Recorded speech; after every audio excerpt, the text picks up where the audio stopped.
Bon, on va revenir sur le cas de Samuel Paty, les amis, parce que il y a quelque chose d'assez grave qui vient de se passer.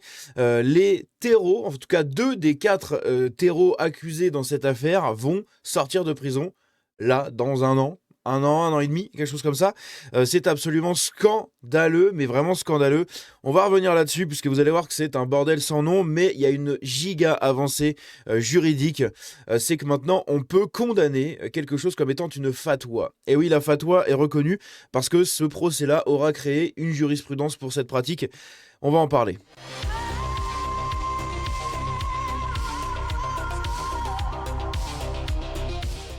Alors, en gros, ce qui s'est passé, c'est que donc il y a eu le procès en appel de Samuel Paty, enfin des accusés autour de Samuel Paty qui s'est déroulé.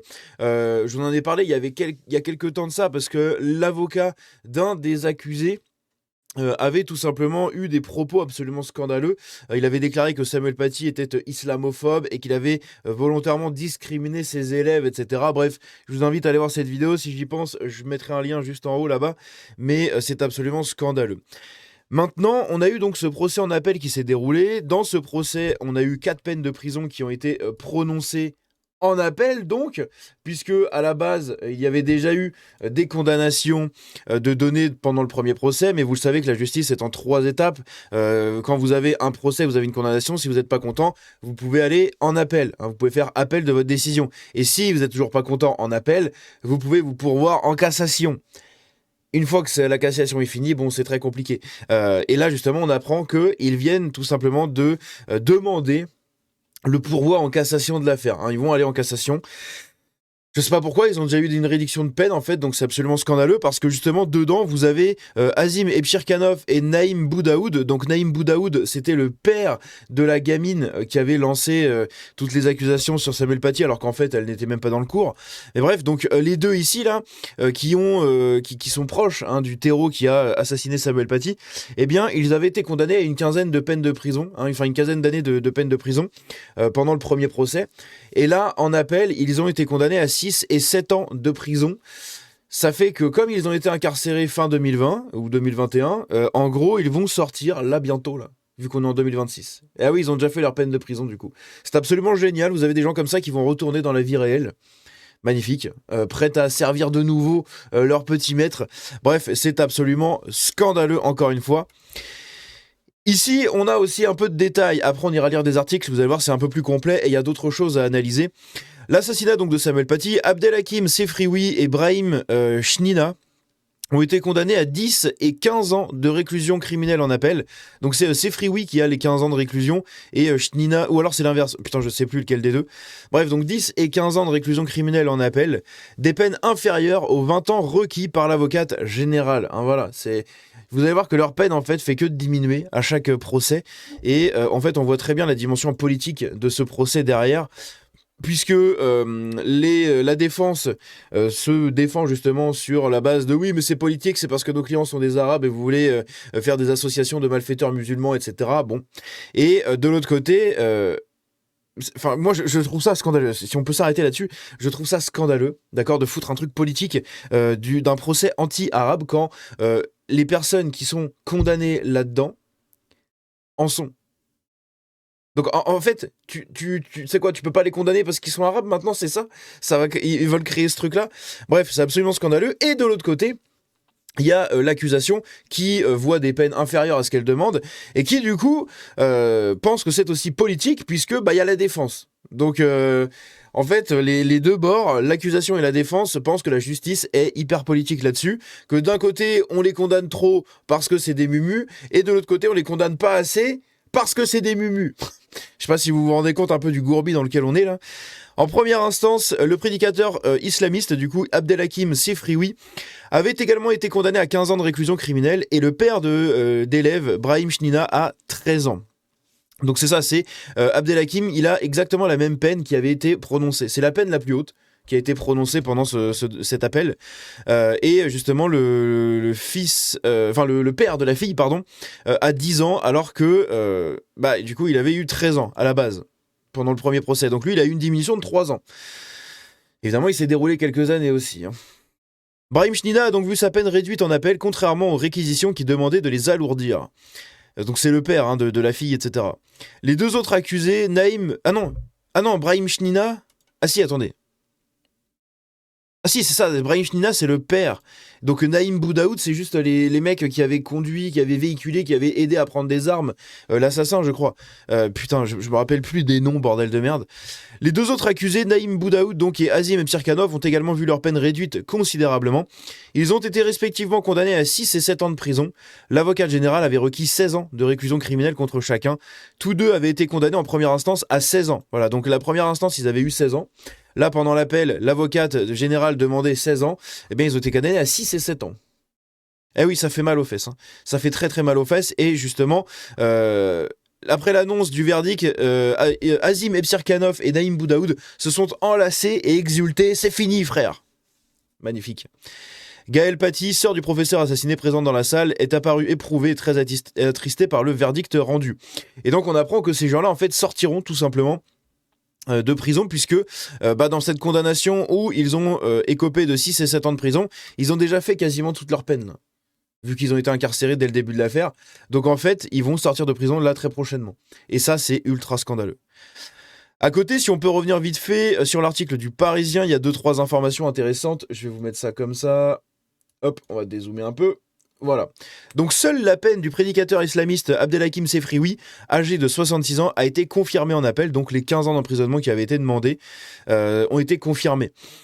Pour association de malfaiteurs terreaux, coupable d'avoir initié une campagne de haine en ligne contre l'enseignant. D'ailleurs, cette campagne de haine en ligne, donc une fatwa, notamment, c'est ça, hein, c'est une fatwa, et bien du coup elle est reconnue comme étant une jurisprudence maintenant, puisqu'il y a une condamnation pour une fatwa. Ça on l'apprend dans un autre article de BFM TV. Juste ici, bon je vous dézoome pas le truc, mais en gros c'est marqué: selon elle, cette fatwa numérique lancée par le parent d'élève Brahim Chnina et le militant islamiste Abdelhakim Sefrioui est le symbole de ce dossier, puisque justement ça va devenir une jurisprudence, comme je l'ai dit, puisqu'il y a eu cette mention de fatwa numérique dans la condamnation. À côté de ça, on a quoi? La peine des 3 autres accusés ont été réduites par la cour d'assises spéciale. Donc Brahim Chnina, le père d'une collégienne qui avait également participé au tsunami numérique visant le professeur, a été condamné à 10 ans d'emprisonnement contre 13 en première instance. Vendredi, le parquet général avait requis une peine de 20 ans contre les 2 hommes accusés d'association de malfaiteurs terreaux. Bah oui, ils ont fait partie aussi du gourbi, donc moi je ne comprends pas comment ça se fait qu'ils n'ont pas cette condamnation. Mais enfin bref. À leur côté, dans le box des accusés, Naïm Boudaoud et Azim Psirkanov, âgés de 24 et 25 ans, ont été condamnés pour association de malfaiteurs. La cour, qui n'a pas retenu le caractère terreau, a réduit leur peine à 6 ans de prison pour Naïm Boudaoud, et 7 ans pour Azim Psirkanov. En première instance, ils avaient été condamnés à 16 ans. Donc c'est pour ça qu'en fait, ils vont sortir actuellement. Tout au long du procès, en appel, les 2 hommes ont maintenu ne jamais avoir pensé que leurs propos en ligne auraient pu mener à la mort de l'enseignant. C'est absolument scandaleux, encore une fois. Ici, on a d'autres petites infos, du coup, donc là, je vais pouvoir vous redézoomer maintenant. Je suis ému. Stop. Je suis sous la... Chut. Je déteste les sites là qui vous mettent les vidéos en fond, là, c'est insupportable. C'est vraiment insupportable, à chaque fois ça saute. Bref, c'est relou.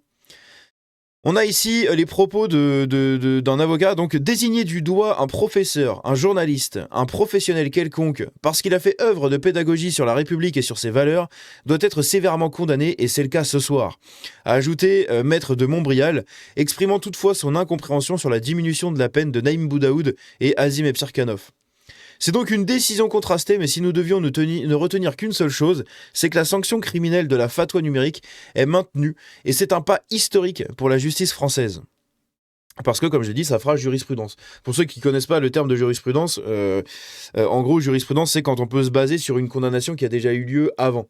Donc quand, là, tu as une condamnation pour fatwa, et que c'est marqué comme quoi c'est une fatwa qui a déclenché l'assassinat, etc., dans le dossier, eh bien, si jamais un jour, quelqu'un comme Balti, par exemple, hein, je crois que c'est ça, c'est Balti, là, l'influenceur à moitié islamiste, là, un mec comme lui qui désigne sur une fatwa sur quelqu'un d'autre, qui appelle à faire des choses sur quelqu'un ou un harcèlement, etc., eh bien, on pourra se baser sur cette condamnation ici en disant, vous avez vu, une fatwa, à quoi ça peut mener? Il y a un cas de jurisprudence, donc il y a un cas sur lequel on peut se baser.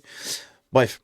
Normalement, je suis pas avocat, je suis pas expert juridique ni rien, mais normalement, si je suis pas trop débile, c'est à peu près ça que ça veut dire, hein.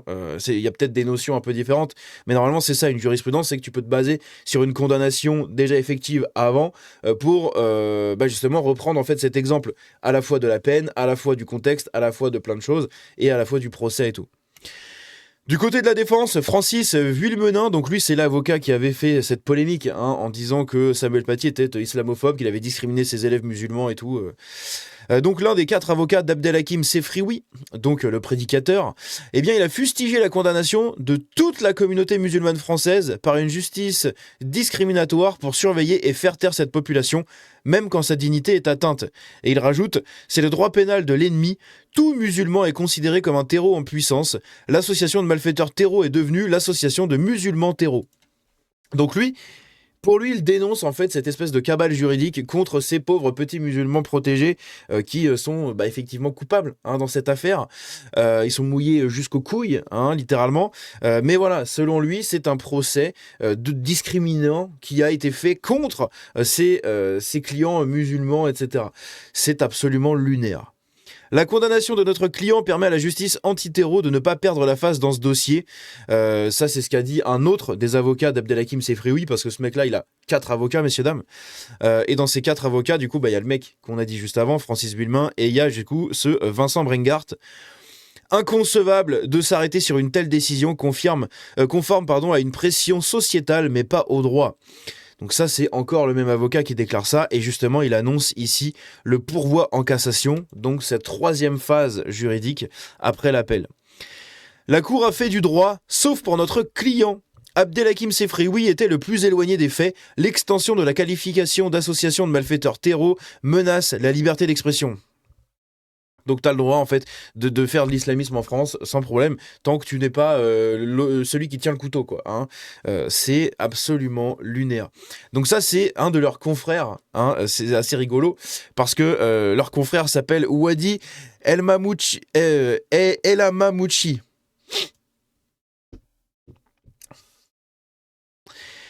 Naïm a enfin été acquitté du crime terreau qui lui était reproché depuis 5 ans et demi et qu'il a toujours contesté.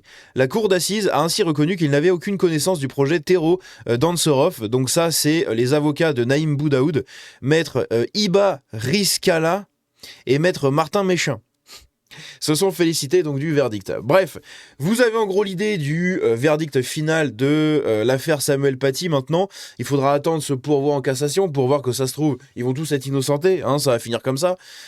C'est absolument scandaleux et lunaire. Bref, dites-moi ce que vous en pensez dans les commentaires. N'oubliez pas que Naïm Boudaoud, juste ici, et Azim Ebsirkanov vont sortir de prison dans très très peu de temps. Voilà, c'est ce qu'il faut retenir de cette affaire. Ces gens sont mouillés dans une des affaires les plus scandaleuses de terreau et de fatwa numérique, hein, maintenant, vu que c'est le cas, etc. C'est absolument lunaire, et pourtant ils vont sortir dans la rue. Bref, on se dit à la prochaine. N'hésitez pas à me dire ce que vous en pensez dans les commentaires. Ciao.